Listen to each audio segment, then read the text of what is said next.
How to use Ucard at checkout. Follow the instructions. Swipe your Ucard at the payment terminal. Scan the barcode on the back if the swipe doesn't work. Enter your Ucard PIN if prompted. Confirm the amount to be charged to your card. Use the United Healthcare app for a digital version if preferred.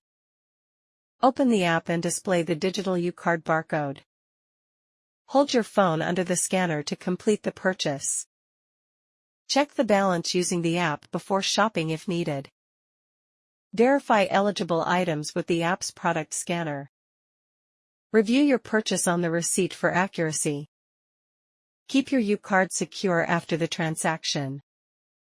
Contact support if you encounter any issues. Make sure the store accepts Ucard payments. Update your Ucard information if it changes. Thank you for watching.